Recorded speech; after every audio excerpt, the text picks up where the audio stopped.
right, Zach, welcome to the sober side. We're very happy to have you. I chatted a little bit, so I know some background info on you, but I want to let you introduce yourself. So tell us, who you are, what you're doing, um, just, basic background info on yourself. Okay. So I'm Zach. I live in Camarillo. I have 8 years clean and sober. I go to meetings regularly. I also work. I have a family, and Nice.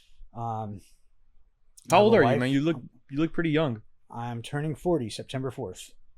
Nice. Yeah. So I have a wife. Kids? 13-year-old stepson, but I've been in his life since he was 9 months old. So He's your he's son. my son in my eyes, So Yeah. I always call him my son. So he's That's my son. awesome. Yeah. That's awesome, man. Yes. So yeah. I'm a carpenter, union carpenter, and How's that? I like it. Great money. I can support my family, and it's an honest day's wage. You know what I mean? Yeah. And it keeps me busy. That's amazing, man. Yeah, we were just chatting about that a little bit. Where I want to tell the viewers that like there's so many great jobs with the union and trade jobs that are phenomenal. You know, first of all, you guys make great money, honest day's wage, like you said, but also not a lot of people know, but you guys do get great health benefits as well. Correct. That allows you to get help. That allows you to access programs that other people maybe not be able to access. So there's a lot of huge benefits and incentives with that job. Yes, definitely. The health and welfare is great. I mean, the only health benefits I've had before was Medi-Cal. You know what I mean? And we know what that we know what that does. Yeah. So I really wish I had this health and medical when I was going through my life, but I didn't, But you still made it. You're still here. I'm So still here. I mean, it's all about the person, right? It's all about how much they want it. Of course, the resources that you have are important, but it's all about the secret sauce is your drive, right? Your motivation, your determination to achieve certain things that you do want to achieve. Definitely. Yes. So so going into the field of addiction, and with your job, how do you see like addiction within the workforce, like especially with like union jobs and like like blue collar jobs? Like is it a huge problem for that community? I think so. I mean, have I seen it firsthand in the union world so far? No, not really. I mean, there's some drinking throughout the day. Some of the guys they smoke weed on their lunch break. Like as far as like hard drugs, I know it's there, but everybody at my workplace knows I'm in recovery. So yeah, so they stay away from you. Yes. Okay. Yes. But like that culture of it, I feel like is embedded within the blue collar. For sure. Because I mean, before the union, I used and worked and at times, you know what I mean, when I wasn't homeless or in jail, but and so it's everywhere. You know what I mean? I feel like it's wherever you want to find it. You know what I mean? Like in any situation. Yeah, but I feel like a lot of the construction guys, like truckers and things like that, like meth is a huge problem for them because you have so much labor and work you need to do, and it's just like, oh, here's a solution. Yeah. But I mean, for me, I know when I used meth and worked, I lasted about 2 weeks and I couldn't even work anymore, but because I was just so spun out, I couldn't handle it. Me as the type of addict I am, I couldn't hold a job on drugs. So, I wasn't a manageable meth head or drug addict, my life falls apart within like 2 weeks. So what was your drug of choice? Like, what was it that, So it was anything you got. Mainly, so when I first started, obviously it was like the weed, drinking, and then it quickly progressed to meth. So how I got started on meth, my mom kicked me out when I was 12 in Virginia. I was sent out to live with my grandparents. My dad was in jail. My dad got out, and my dad was a meth addict and meth cook, from his words, you know. But this was in Virginia? no, this is out here. This is in like San Gabriel Valley. Okay. So wait. So you grew up in Southern California? So I was born in Southern California. I lived back east for some years, and then moved out here when I was 13, I think. So my dad got out when I was 14. Mm-hmm. And he's like, son, if you want to try anything, if you ever get a hold of, I was already smoking weed at that time. What was the at what age did you like start smoking weed, or what was your like your first experience with like drugs or alcohol? At what age?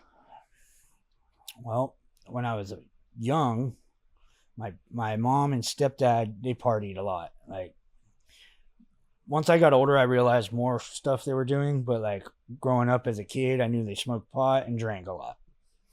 So they would throw parties and get all drunk, have bonfires, and me and all the kids would go and steal all the beers and get drunk ourselves and get in trouble. And, mainly like, I feel like, and this was probably around like 9, maybe 10. You know, I started smoking weed because I found some weed at my house. Yeah. I started smoking weed. Like, let me try this, see what. No, what it is. I stole it as I found it, and I didn't tell anybody. They didn't even know. But I remember the first time I smoked pot was before school with my buddy down the street, and I got on the school bus, and I was just like, oh, anxiety. It was total like paranoia, like. But then, I mean, eventually you build a tolerance, you get used to it, you know, and I loved it because also, like, so I grew up in an abusive household. My stepdad would beat me and my sisters, and, you know, it was just not a fun life growing up as a kid. So the drugs made me feel better, you know, took me out of that, you know. So about, I'd say 11 or 12 maybe, I started smoking pot. So like, you guys smoked before class, you're tripping on the school bus. Like, what happens next? I don't really remember. I just know I'm sure it's a blur. would. It's a blur. You know, as a kid also, though, I was pretty angry child, you know. I would get picked on as a kid, and then my parents would be like, you need to fight back. I took that literal and literally started fighting everybody who picked on me, you know. And I got charged with assault with a deadly weapon at 12. For defending yourself? No, I said it was defending myself, but it wasn't really defending myself. It was me realizing, hey, I can fight. And so would you say, like, from being bullied, you became the bully? Pretty much. Okay. I would think so. Once I realized, hey, this felt good to hit somebody. And then plus all the trouble at home, I just took it out on everybody who ever did anything to me, anybody who said anything to me wrong, you know. So I beat this kid up with a branch at school and got expelled. What grade was this in? I was 12, so maybe like 7th grade. I think either 6th or 7th grade, something like that. You know, I remember going to court, and he had all these witnesses, and I had nobody. You know, so that didn't end well. You know, what happened after that? Like, did you get juvie, or what happens? So I did get juvie, and then I got put on probation, and then how long did you stay in juvie? A couple months, maybe. What was that experience like? In the state of Virginia, because that's where that was. Yeah. Not fun. I mean, like, the jails out here is like mostly Mexican. Out there is mostly black. So like, as a white kid in black I just kept to myself. You know what I mean? Like, I wasn't like, How similar is juvie to like actual prison? not that similar. I mean, Really? I feel like juvenile hall is a gladiator school. You know what I mean? Gladiator Like, school. yeah, like there's no like, at least back there, it wasn't like race divided. It wasn't like politics a lot, you know? Yeah. Like most of the white kids tried to be black, so it was like, but I didn't. I grew up, it's funny because I grew up in a black neighborhood out there where I did live, and my whole family was racist. So I naturally grew up racist. So I would constantly be getting into it with the neighborhood kids and like getting beat up, jumped by them. And then like my stepdad would be like, no, you need to go get your bike back or whatever happened, you know, and I'd go over there and boom and come back and just chaos, you know what I mean? Chaos as a child, you know? So back to like, I guess, smoking weed and stuff. And when I got out, my parents sent me to go live with friends of theirs, which means I switched schools and everything. That didn't last very long. What state? Still in Virginia at the time. Still in Virginia, okay. Yeah. Like a different city or like kind of far away or? No, it wasn't that far away, but it was a different school district. Okay. So that was kind of short-lived, but to be honest, I don't really remember too much of it. I just know like they were assholes. Yeah. And I Parents, didn't want to be there. Yeah. And so I came back, I think, to live with my parents. And then I got shipped off again to my stepdad's parents' house. So they had money. I had my uncle and aunt who were not much older than I was. So they were like kids that I grew up with pretty much, but they were my uncle and aunt.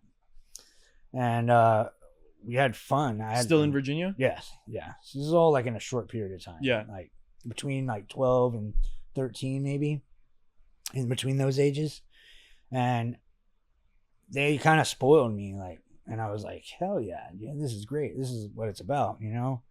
So my stepdad, he didn't like that. So he pulled me out of there again. I remember he hated me. He said I reminded him of my dad. And I remember driving in a back road, going back home, and he pulls over and he pulls a gun out, sticks it to my head. No, it wasn't loaded, but I didn't know, you know? Yeah. So I was freaking out as a little kid. I was crying and like, rah, you know, like, he's like, I just want to shoot you. Da, da, da, da, da. I'm like, what the fuck, you know? I'm like, it's crazy. So I didn't say anything to my mom. Yeah. Until recent, like within the past maybe year, I actually told my mom. Wow. Yeah. So, I guess it was like undealt with trauma, I guess you would say. Yeah, that's traumatic for sure. Know, for sure. 100% traumatic. So, yeah, that happened. And then I went back over there. Not much longer. I got shipped off to my grandparents here in California, you know.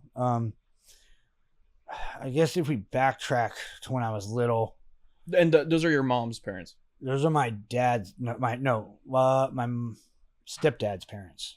But I thought your stepdad's parents were in Virginia. Yes. Oh, you're talking about, I got sent with my dad's parents. Okay. In California. Okay, yeah. Okay. Which was my grandparents. My dad was in LA County Jail. Mm-hmm.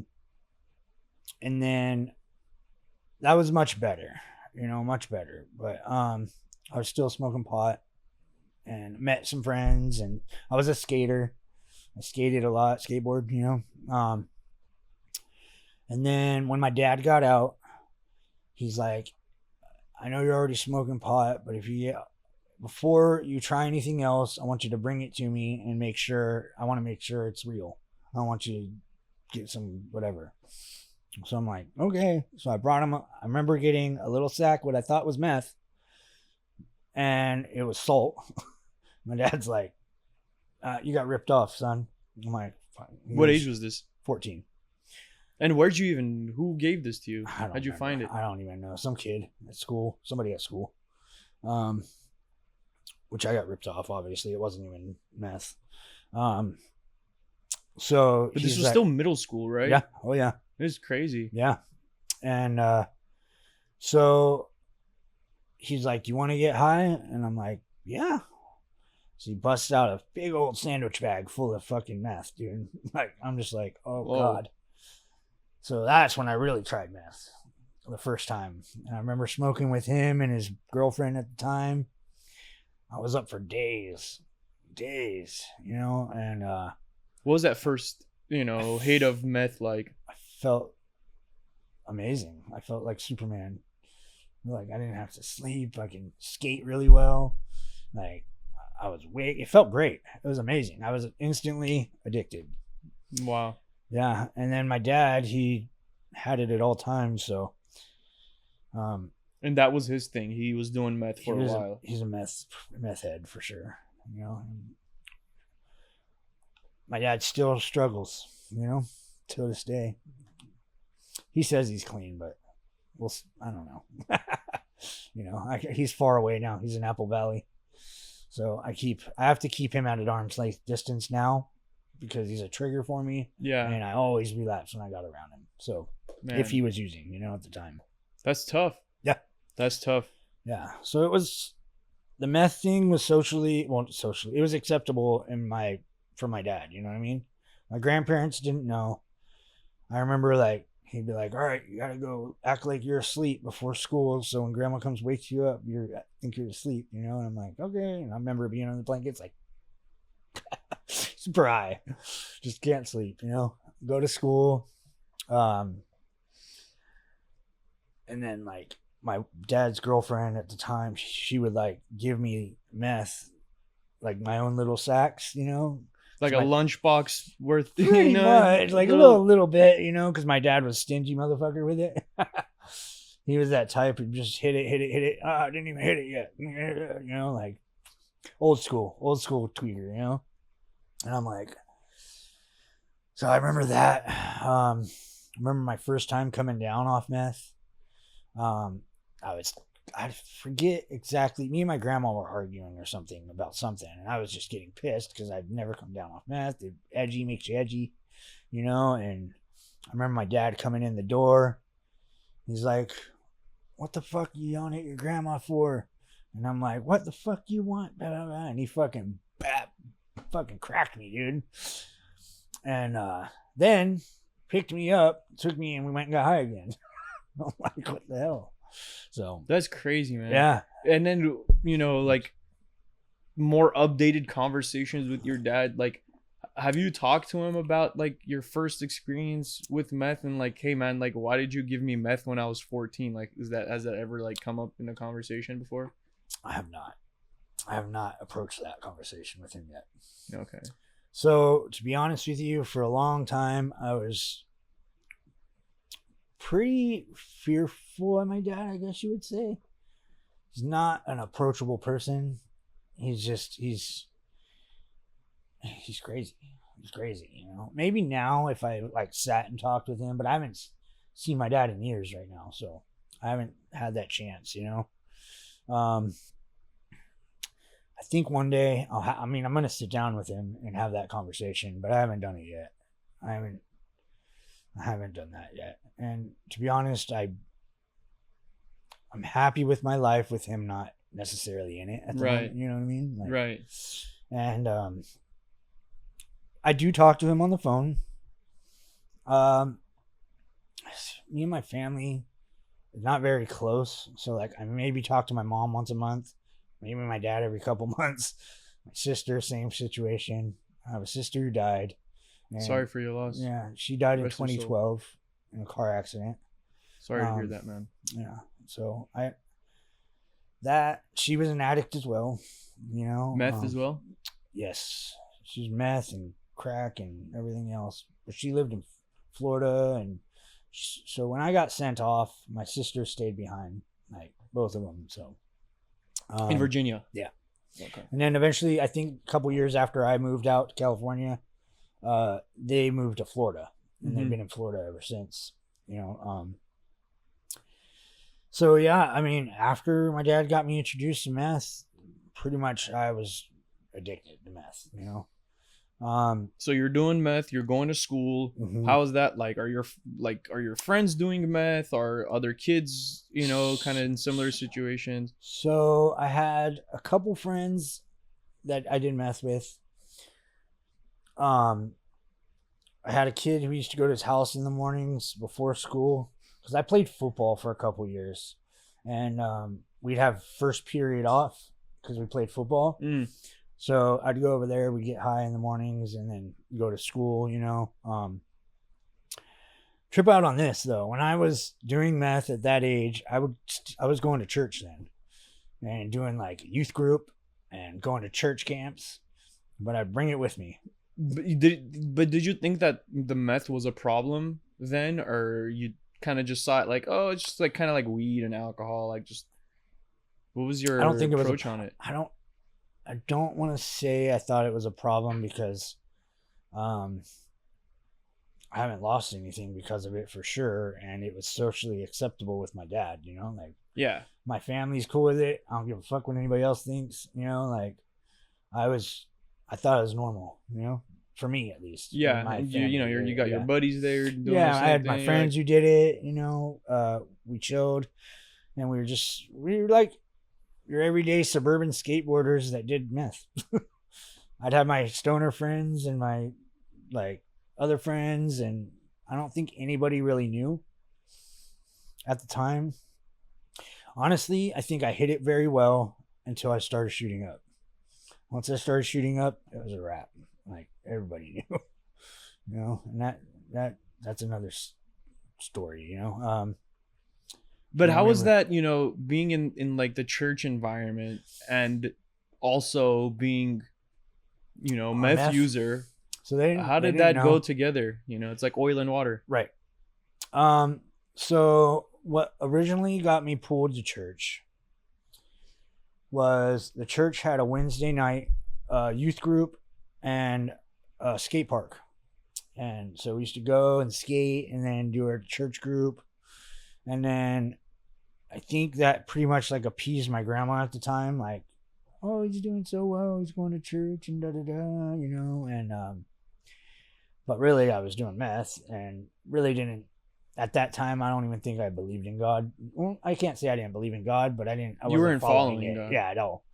You know, so I would go to church camps because it was fun, but I would also bring meth. And were there other kids there doing it? So one of my friends that I used with also went to the church, and then the pastor's daughter, she used meth too. I don't know if she used meth at the time. I know she became a meth addict for sure because we ended up dating later on in life. Yeah, and but yeah, I mean, we did that for a while. When I was 16, my grandparents moved us to Moore Park, and or moved me to Moore Park, and you hadn't shot up yet. No, so okay. It's when I started shooting up when I moved to Moore Park. Mm-hmm. So I found my first day in Moore Park. I'm skating around the city or the area, you know, not really city, but by the college, by Moore Park College. Mm-hmm. That's where I lived. And I run into this kid, and we're skating these stairs, and then found out he was a tweaker. So we started using, and he introduced me to all the other tweakers in the neighborhood. And then this older kid, he brought it over one day. To your house? Yeah, the meth's over to my house, and he's like, I only have it in liquid form. So how do you get meth in liquid form? Just add water, and it was already in a vial with water in it. Yeah. So he's like, I could shoot you up, and I'm like, okay. You didn't have to convince me, you know. So I remember the first time he did it, the rush I felt was just this is it. I love it, you know. From there. So my grandma was a diabetic, so she always had hundreds and hundreds of syringes. And at that time, you couldn't just buy it Yeah. at Walgreens. Yeah, you know yeah, what I yeah, mean? yeah. Like, Syringes were hard to come by. Yeah, they're hard to come by. So, by that time, I was in and out of juvenile hall. Well, after I started shooting up, then I started getting arrested a lot. Like at school. Doing what? Bringing drugs to school. Pretty much. How did you get caught? How did they find out? Somebody snitched on me at Oh, school. wow. Yeah. Yeah, somebody snitched on me at school, so I got arrested for that, and with a bunch of other shit. I had all kinds of stuff. I had everything in my backpack but books. You know what I mean? So I got arrested. You were selling it, or it was just for your own? Just my own personal. Yeah. I had weed in there. I had a bong in there. I had syringes full of meth, already pre-done up for the school day. Vicodin, I think I had in there. I don't remember what else. All I know is they came and they found us me and a couple other people were smoking weed on the bleachers, and then they came down and arrested me. Like the cops, like actual cops, or like school cops. School cops. Well, they were still a police officer, yeah, but they were the school cop. So I got to know our school cop very well. I maybe lasted 9 months in that high school, in Moore Park High School, before I was expelled. Mm-hmm. So I did some juvie time over that. Well, first I got sent to Gateway. What's that? Gateway is an alternative school, so it's like a continuation school, I guess. And then I got kicked out of there also. So probation sends you to Gateway, so they're in contact with a probation officer. And I remember they're like called me over and they're like, you gotta go home. I'm like, you're high, blah blah blah. And I'm like, okay, fine. I go to the house. My grandma's like, we need to go somewhere, or we're gonna go somewhere right now. You gotta come with me. And then we pop up at my probation officer's building, and I'm like, oh shit. So she tests me, I test dirty, takes me in, boom. So she finds out. Yeah. What was her reaction? What was her... My probation officer or my grandma's reaction? By that time, my grandma knew. Okay. Yeah. So, what was her reaction when she first found out? How did she take that? She obviously knows that this is something your dad is doing, right? Yeah, my dad's done it his whole life, so they've always been there for him, even through that. You know, she kind of was a trooper, dude. Like, honestly, like... What does that mean? She would, like, if I was running from the cops or something... She would be helping you out. She would help. Like she would hide me, and they'd be like, you ain't coming in here without a warrant. Da, da, da. You know, like, he's not here, you know. OG grandma. Yeah. She's a Mexican lady. I'm part Mexican. It's an old school Mexican lady, you know? At the same time, did she agree with it? No. Was there times we got into it? She kicked me out? Yes. At underage, you know, I would be running the streets and just... I was always in juvenile hall. I don't even know. I couldn't even tell you how many times. You know what I mean? So you go to the probation officer. He tests you. You're dirty. Mm-hmm. What happens after that? She arrests me and takes me to juvie. Okay. And this is like, you've been to juvie already. You kind of know how, you know, how the get down is. Mm-hmm. And then what, you know, like, what's it like in juvie? Is there like, are you doing school? Like, are you going to school? So how does that happen? So do they like take you out, take you to school, bring you back type of thing? No. So your school is in the juvenile hall. Oh, or at least the old one. So in Ventura, there's now a whole new juvenile building. So I've never even been to that one. So the old one is called Clifton Tatum Center. It's old school psych ward that turned juvenile hall. And then across the street was a place called Colston's. And then at the Camarillo Airport was the work program, which was kind of like a juvenile work furlough. So, I'd go into Clifton Tatum Center, and then you'd have to go to school because they can't not so we had a school, a classroom that we all went into, guys and girls. There's co-ed. So there's girls at juvie too. Oh yeah.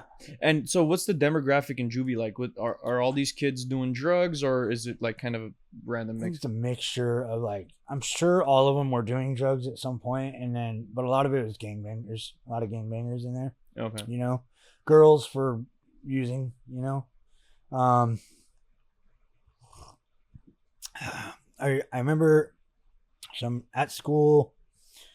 I get out eventually. I don't even know how long I did. Maybe 3 months or something at that time. I get out. I go to meet my girlfriend, who is still at the regular high school, and I'm walking through campus to get across instead of going out around. The cop sees me. He's like, "Zach, get over here. You're not supposed to be on campus." Searches me, finds more meth. I get charged again. I'm 17 at the time. Mm-hmm. And I get to court. And the judge is like, "Look, I'm tired of seeing you," pretty much, and in so many words, and he's like, "We are either gonna send you to YA." What's that? California Youth Authority. It's like prison for kids. Okay. Or you can do a program. Like a rehabilitation correct. program? Yes. So I'm like, I'll take the program. Right. Let's do it, So I sat in juvenile hall for 6 months. Until a bed opened up at the Santa Barbara Rescue Mission. And once I turned 18, because it's an adult place, right. So once I turned 18, a bed opened. I went there so it was 6 months there, a year program. That was the thing, a year program.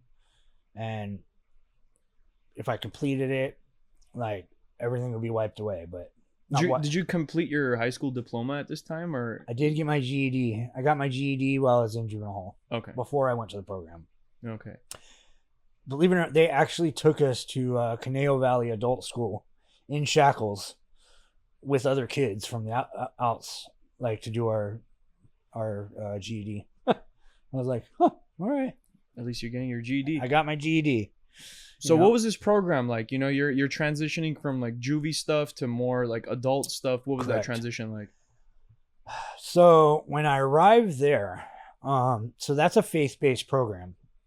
And it's free, but there's a waiting list, and that's why I had to wait, and wait till I turned 18.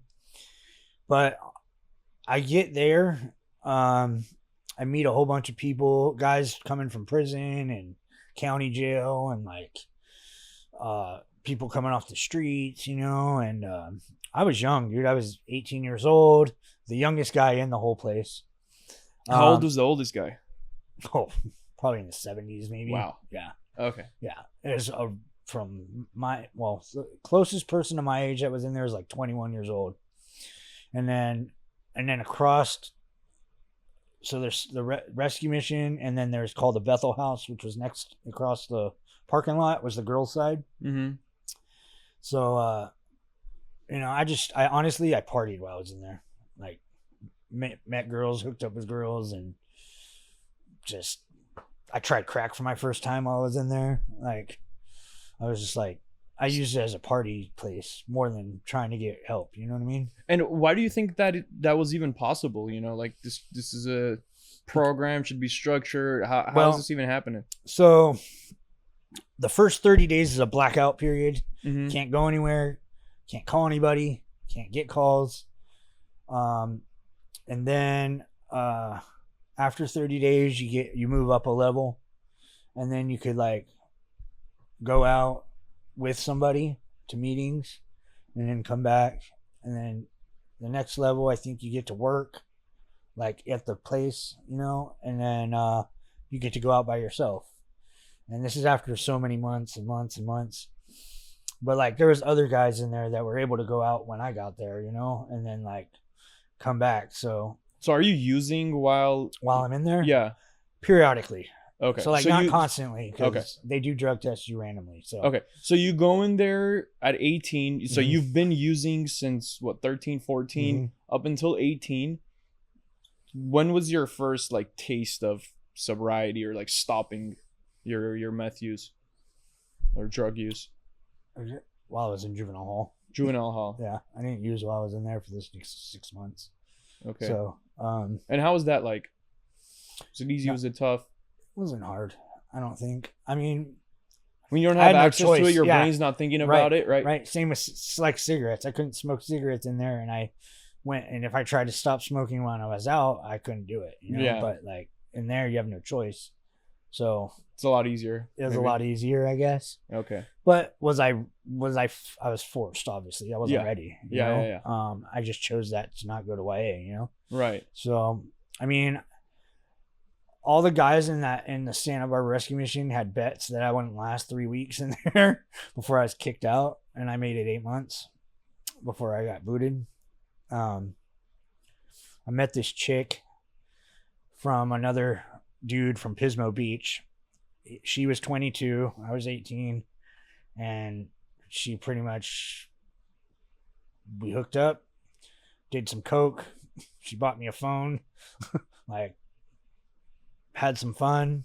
I went back. They tested me. I got tested dirty, got kicked out. I went back to her house. She bought me one of those clean things like flusher system. So I had to come back in 24 hours. I went back in 24 hours, got back in, ended up using again like 2 weeks later, and then they kicked me out for good. So when they kick you out, do they report that to the court? Do Yes. they tell the judge like, hey, like this guy's doing this? And what's the consequences for? I went on the breaking it? run. I booked it. Okay, I so took so if they find out, they're taking you to jail. They're taking you to YA or like actual prison, or what's the deal? So eventually I ended up going to jail over this and a new charge. So Mhm. I'll get to that in Yeah. a little bit here. So when I get kicked out of there, I lived on the streets in Santa Barbara, under the pier, on everywhere, like around that town. Ran into like a group of like homeless kids and pretty much just used the whole time, you know, and ran around and had no like. And at this point, you know that this is a problem. Oh yeah, for sure. I still wasn't seeking help though. I didn't care. That's mainly what it was. I didn't give a shit Yeah. about my life. I was having a good time with no rules and just doing whatever. I was already used to getting arrested and all that. That didn't bother me. You know, I meet this girl. Her dad was a Ventura County sheriff while I was on the run. So, and then we end up dating, but like, Was she using? No. I don't think she did. I think she was in recovery, and I think she was just trying to save me. If that makes any sense. Yeah. Like, I don't think she was using. I don't remember too much. I don't think she used with me. She actually was very supportive. She tried to get me into a group men's home. Mm-hmm.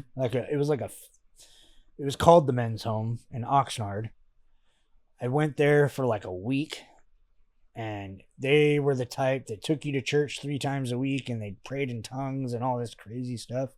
And I was like, I'd rather go to jail. I can't do this. Like, I couldn't do it. I'm not that type of Christian. You know what I mean? Oh. So I took off, went back to Santa Barbara. A homeboy of mine who I was in the rescue mission with, he got kicked out before and went to prison. He got out of prison, saw me on the street, said, hey, you're coming with me. That's when I went up to Lompoc. We got an apartment with some chick he was using, like, and we ended up turning it into a trap house pretty much. And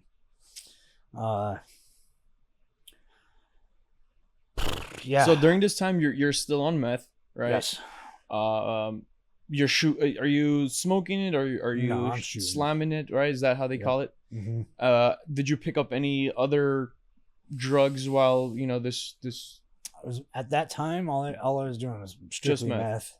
All I did was meth for a long time. I wouldn't even drink while I was on meth or smoke weed. That was in the past. So I was just a tweaker, man. Big old tweaker, shot dope. And so I go up there a couple months. I get in trouble up there, not with the cops, but with some people. I ended up doing some stupid shit. Can you tell us about it? I guess. So I ended up stabbing somebody up there. And then I called my friends from Moore Park, and they came and got me like that night. and I fucking bounced. I was like, I'm out of here. I got jumped. Yeah. By a bunch of people, and I ended up stabbing somebody. Self-defense. So, yeah. Still, and statute of limitations. Yeah. You're good. Yeah. So they come get me. I come back out to Moore Park area, and then it's funny because when I left, before I went to juvenile hall and the rehab, everybody talked shit because I was slamming dope. I was slamming meth. Everybody's, because I was still in high school. Everybody like, ew, you're dirty. That's gross. Blah, blah, blah. By the time I got out and came back and got it, came back down, everybody was shooting that I knew. And I was just like, you motherfuckers, man. All that shit you guys talk. Now look at you guys, you know? So I ended up dealing meth once I came back. Still on the run. I moved to Simi Valley in a trap house. It was kind of, like a trap garage. The garage turned into a room. Yeah. And then it was just a bunch of us in there. And all we did, we got meth from this lady, like dyke lady. And we'd go sell it, you know? She was the manufacturer and you guys were the retail. Pretty much. Yeah. So that lasted a little bit, not too long. I think so. What happened there? So this dude comes in the house, asks if anybody wants to make some money. I said, sure, I do. I'm probably 19 at the time, I think. Yeah, 19. I'm like, sure, I do. Up for days. Just not thinking straight because this sounds stupid now that I say it. You know, I'm like, this is dumb. But he's like, oh, I need you to go cash this check and I'll give you such and such amount of money out of it. So I go into the Bank of America, if that's what it was. In a Bank of America, I go to cash this check and they're like, hold on a second. Next thing you know, there's fucking cops coming in from each side. Just a lot of them. Like all for a check, you know, and How much was the check for? $900. $900. Yeah. So I hit the cop, tried to run. They tackled me. I didn't get far at all. Got hogtied, came out, went to jail.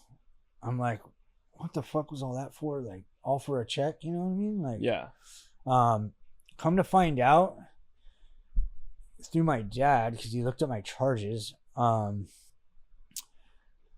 check was stolen from a banker out of Chatsworth who was murdered. Wow.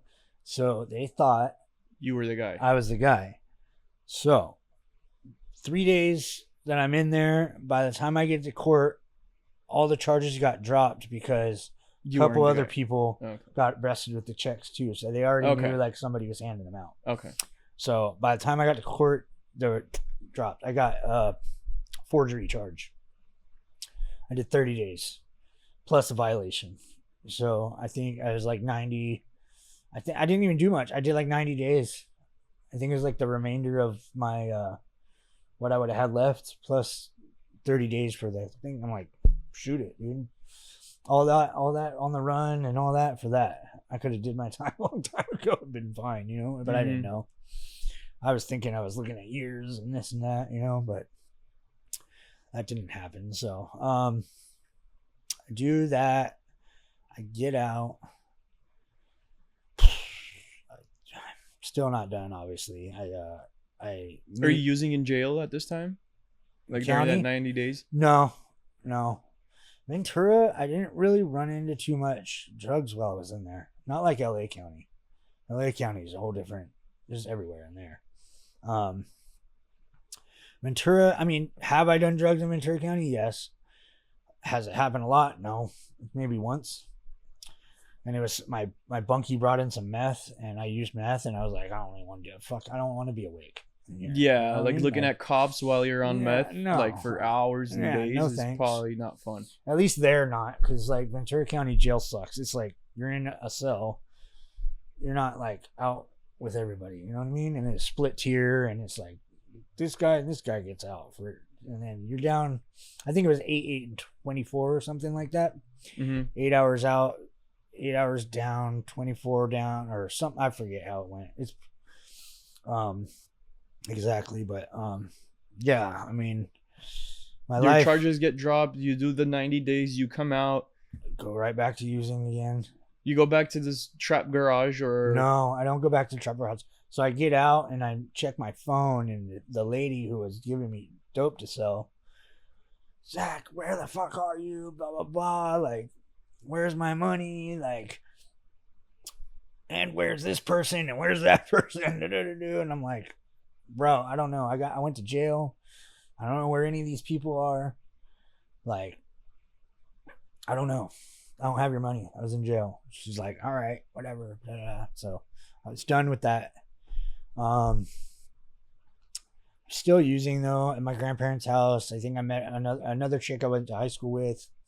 Ended up living with her for a little while. We both used. My buddy down the street, I'd live with him for a little while. He was using. I did end up leaving. I went to Pennsylvania at 20 years old, something like that, to try to get clean. Not to go to a rehab or anything, but just to move. Get out of the environment. Yeah. And right. So you got friends out there, family out there. What was so at the time my mom was out there? Yeah. So my mom's like, she went to Florida, then went to Pennsylvania, went back to Florida again. She's in Florida now, but she was in Pennsylvania for a little bit. My dad and her got back together. Mm-hmm. My real dad. So what happened to your stepdad? She left him. Okay. Like 5 years after I left, which I was mad at her about, because I'm like, why didn't you leave him when he was fucking beating me? You know what I mean? Why you wait till I'm gone, you know? And like, once I left, once my mom kicked me out, I didn't talk to my mom for like 6 years. I wouldn't talk to her. And so I go to Pennsylvania. What part of Pennsylvania? Like Pittsburgh, Philly? Sort of. Pittsburgh, a little bit south of Pittsburgh. Just a little small town. And then, so I'm not completely clean. I was smoking weed and drinking the whole time, but I wasn't doing meth. Which I guess was kind of, it was cool, you know? It was fine at the time, you know? I was there 2 years and then moved back to California. So you're pretty much off of meth for 2 years? Yep. Yeah. No program, no nothing. No. Just what were you doing out there? Working? Like, yeah, what was going on? I was working. I was building swimming pools. It was my first legit job. I would say is like building swimming pools. And I did a little bit of iron work while I was out there. And then also did some concrete work for a couple people. Nothing like... So you joined the union or no? No. Okay. I only joined the union 4 years ago. Okay. So everything before that was just like little shit. Yeah, know? little, like, yeah. Yeah. So I worked with my dad at the time. My dad got clean too, actually, off the meth during that time. While you were in Pennsylvania? Yeah. But we drank a lot. What made you want to come back? My mom left my dad again and then split to Florida.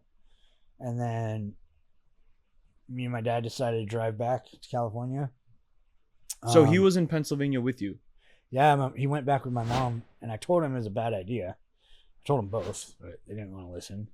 Because my dad was abusive to my mom when I was a baby.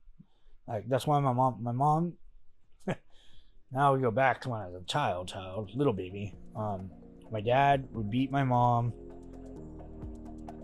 and my mom cheated on him with his best friend, which was my stepdad.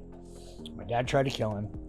My mom took me and my sister, the one who passed away, while he was at work, and we split in Virginia with Terry, was his name. So that's how that. So after that, all those years later, my dad wanted to get back with my mom. And I'm like, you're an idiot. You're an idiot. Why are you guys doing this? Like, stupid. I told him it wasn't going to work. It didn't work, you know? My dad's an asshole, you know? My mom's can get crazy too, you know? Family has issues, you know?